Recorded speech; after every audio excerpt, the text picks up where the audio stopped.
remember that song. I think it's from Exhibit.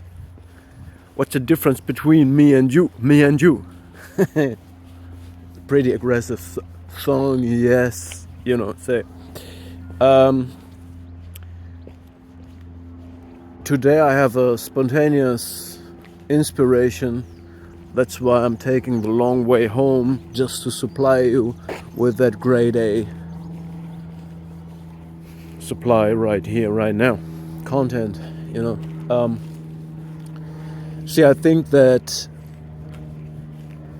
a real therapeutic attempt or treatment is the opposite of modern self-help myth, including all spiritual products that you can purchase or esoteric products.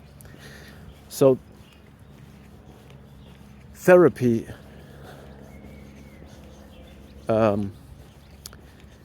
as I understand it, I never went to therapy, but as I understand it, is confrontation. So the therapist should listen to you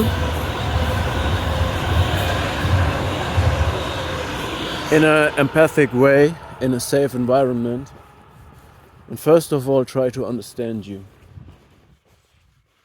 But they also have a lot of background knowledge about human development and how the psyche is built up using different models, knowing about childhood development phases we go through.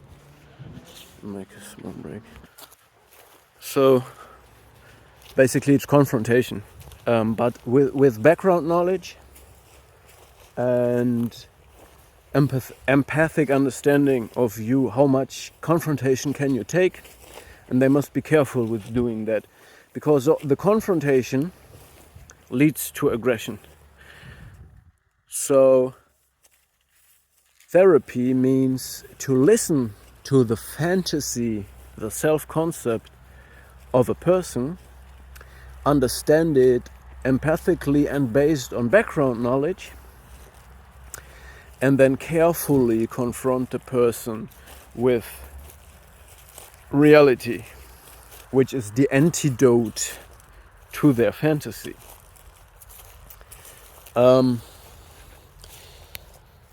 So being confronted with uncomfortable truth, which is what a therapist does, leads to aggression. Aggression means you get aggressive against the therapist or against yourself. Self-aggression led towards yourself can be simply depression or sadness, crying, can be anxiety, anything that happens. So therefore the therapist must be careful. Let's say you were a narcissist and you go to therapy. A narcissist cannot introspect because their personality is built based on victimhood. So they tell everybody that they are victims of something, some higher force, whatever. But they are grandiose, so they have extreme high self-esteem that is superior to everybody, also the therapist. And when a narcissist would see himself who he really is, it's a collapsed narcissist, it's a depressive, suicidal narcissist, okay? So if we know this, and narcissism is a stage of early childhood, okay, so we go through this when we're between 2 and 11 years old. So therefore, the therapist must be careful, because there's narcissism in everybody. And this is also the reason why therapists often try to be in a parental role. They say, I want to adopt you, I'm your mother, I'm your father, I like you. So this creates an atmosphere where you don't lead the aggression towards the therapist. Therefore, you have to look at yourself. So in other words, therapy is a careful, dosed and aimed confrontation with criticism and self-revelation. So you get a revelation that you might not be so grandiose, you're not so omnipotent, you're not so grandiose, but maybe you're also not such a victim, but that would mean self-work. Okay, so this is what I think is therapy, but the self-help myth today is the opposite. It's a new narcissistic fantasy.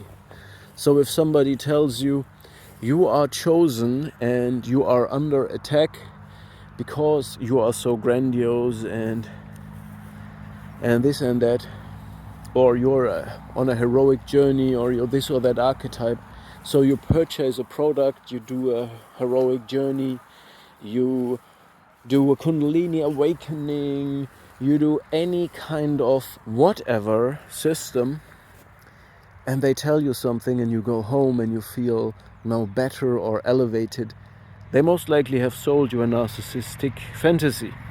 Something that makes you special, that gives you meaning, that gives you a direction. But in fact, it's definitely a fantasy and you have purchased it. It is not something that has grown naturally. So the alternative to both these two things, of course, I think therapy makes a lot of more sense, because it is basically a help for introspection. If you can introspect very well, it's most likely you don't need therapy, because you see your weaknesses, you see your problems, you see where it comes from. You can confront yourself with uncomfortable truth. I always say, when you have a thought, a feeling that feels uncomfortable and undermines you, follow it. When you believe in a philosophy, try to deconstruct it. Try to deconstruct things. And only that what stays is strong and resilient and cannot be attacked by anyone. So I think therapy, the problem is a good therapist is probably hard to impossible to find. Someone who has all and fits to you. Someone who has the empathy, the understanding, the background knowledge, and the right feeling to find your blind spot and confront you with it, in order to create an internal change that makes your life better. Find a person like that.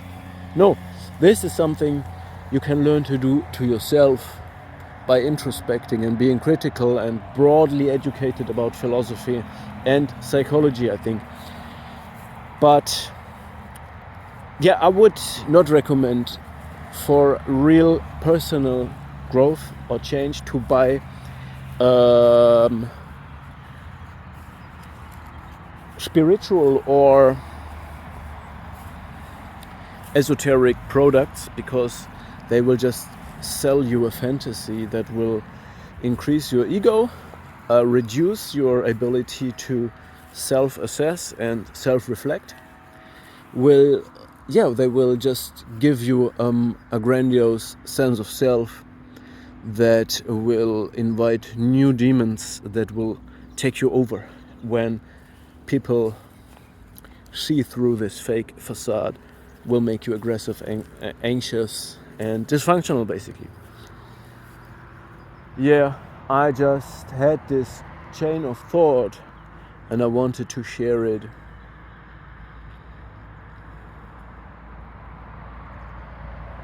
These self-help myth and concepts are just narcissistic fantasies. It's a good business. You can sell this, you can make very nice messages that make people feel better, but it will not help an individual in a functional way.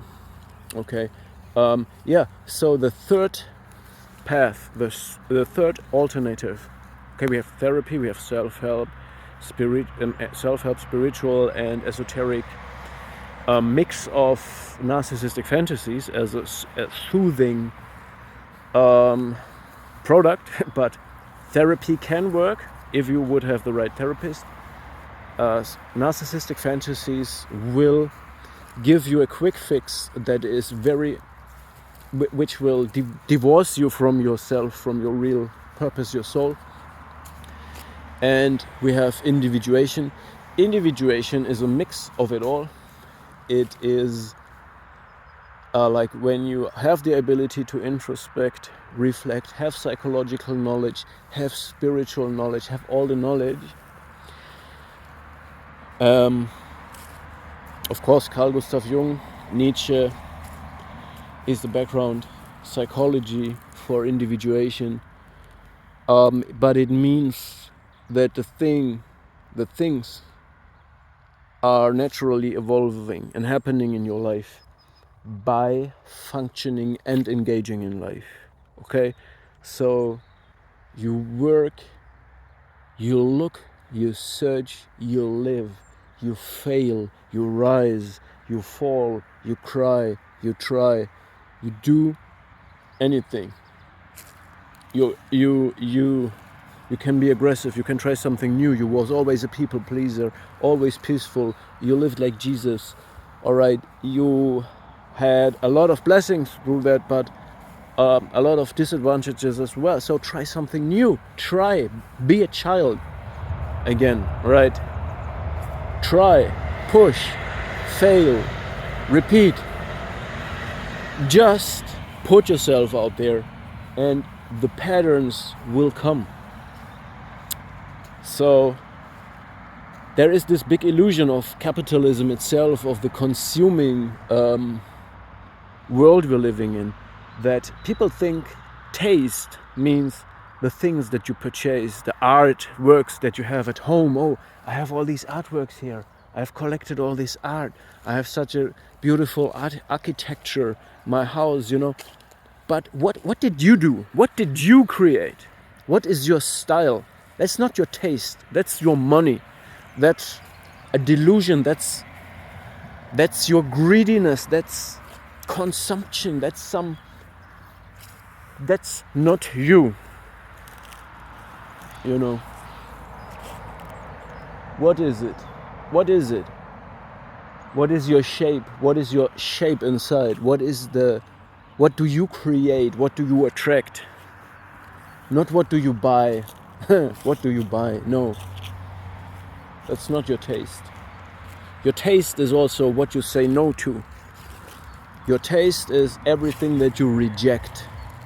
Your fragrance is the absence of all the stench, all the smelly things that don't fit together. It's not too much of it all, you know. You're not too sweet, not too strong, not too dominant. It's subtle fragrance. Something special. Okay? So let it show. But it has nothing to do with products you purchase. It has nothing to do with cults that you join. No, it has to do with everything you say no to. And everything you create and you stand for. Alright?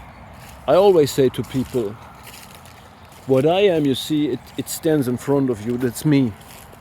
It's not my house, it's not my money, it's not my car, it's not the art that I have purchased, it's not that superficial picture that I create around me.